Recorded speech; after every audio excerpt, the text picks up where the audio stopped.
That's a pretty good pea. Peas. Peas are one of the first things that got done in here, along with spinach. And I've got some very small carrots. So what is this place? This is my urban organic greenhouse dome, like geodesic dome greenhouse. It's a Buckminster Fuller dome that I built. My wife and I built. Kind of ripped it all out of stud lumber, bought from Home Depot. Total cost for just the dome was just a little bit over $200. How about the plastic? Plastic totally was $60. Also from Home Depot. It's 6 mil vinyl sheeting. So far it has not torn into little tiny pieces. How long do you expect it'll last? Another week. I'm not really sure. I expect to replace it after a season and 2 if I'm lucky. It doesn't have a lot of insulating properties, so it won't really take my greenhouse far into the cold seasons. So what I'll probably do is replace it with polycarbonate, which is a more standard greenhouse glazing, and insulate the north wall. Maybe put some water tanks in here to kind of provide a thermal mass to collect heat and keep things cool in the day, and to give off heat and keep things warm at night. So a little bit of background. I grew up on Long Island, and my parents and I would have wonderful gardens. And I moved out to Colorado Springs in 1996, and since then I would, with our short grow season, cold nights, brutal sun, and essentially no humidity, I would grow these decrepit little tiny weak and worthless plants in my garden, and it was always very discouraging. Then after growing these weak little kind of dying sunburnt plants, the hail would come and just obliterate them. So I was visiting Crestone, and I got the idea from seeing all these people that were actually doing farming in the middle of the winter that I could build a dome myself and have kind of an urban kind of greenhouse, sort of do some urban farming.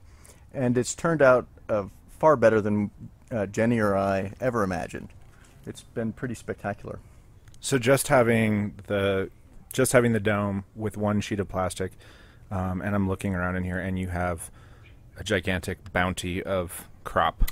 Let's see, it's July 7th. I have already eaten cucumbers. I've got tomatoes growing. I've got tomato plants that are taller than us in here.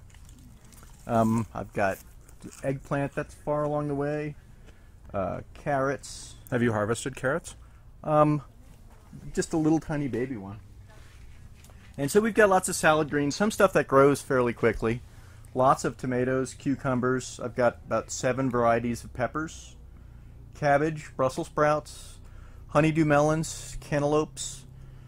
Let's see. Now some would say, and have said, like for example with your tomatoes, that you just have way too many plants, but I see tomatoes growing on them. That's probably true. They're probably a little crowded. We don't really know what we're doing all that well this first year. But sort of what you do with tomato plants anyway is you grow them up. After they flower, you cut them back and you remove every branch that isn't actually growing a tomato. So my guess is once we do that, it's going to look a lot less crowded. But yeah, everything's just packed like crazy right now. And then there's the kids' garden where they just threw an entire packet of seeds into about a 3 square foot area. So yeah, that's it's kind of like a forest canopy. Talk about the ventilation in here, which you have two panels in the ceiling that can open up, and then you have fans in here. And then do you have all of this on a digital thermometer, right? Not really, actually. Okay, so I built these 2 kind of trap doors in the ceiling with sticks that I attached that let me open and close them without bringing in a ladder. And then I built 2 trap doors at the bottom and covered those with the wire mesh to keep squirrels and cats out. Then I just used 2 box fans, like big box, like room fans, house fans, that I got from Ace, and those have thermostats built into them. So I just set them up so that when it gets hot in here, those fans come on and they blow in at pretty high speed and vent all the air out through the top.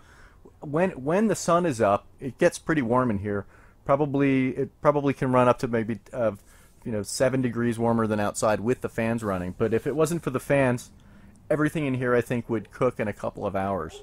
So there's a lot of airflow that I've got through, probably 10 square feet of ventilation that I've set up. So talk about the raised beds and what kind of soil you put in. I got soil from, I think it was C&C sand, whatever their trimix soil was. So I bought kind of the best sand that I could. All the beds in here I also ripped out of 2x4s. So the cheapest lumber I could find, because I didn't want to spend a lot of money on any of this, was to buy 2x4s from Home Depot at like $1.67 for an 8-foot piece of stud lumber. And then I ripped them in half on my table saw and just kind of screwed them all together. So there's really not a lot of cost in the lumber and everything here. There was quite a bit of labor, but it went, with my wife and I working on it, it all went pretty quickly. How long did it take you? To build the beds? No, how long did it take you to build the whole thing? Well, one problem is you've got to cut each end of the struts for the dome individually, and I, due to some bad information I got off of the internet, ended up doing all of that twice. So my dome, which is 18 feet in diameter, or rather 17 feet, originally was supposed to be 18 feet, so I had to recut everything. So it probably took me 3 weeks of nights and weekends to do everything that you see here, and certainly not every night, not every day during the weekend, but it went pretty fast once I got the system down. The actual building of the dome, that went very quickly, and I got some help from friends, and I built the top section first, and then we put together the bottom section, and then we carried the top section and placed it onto the bottom section, because it's I don't know, it's about 12 feet tall in here. So we built the top and bottom separately, and then just kind of connected them. And everything went together great. How long do you expect this to take you into the winter? You don't know yet. Depends completely on how much winterizing I do.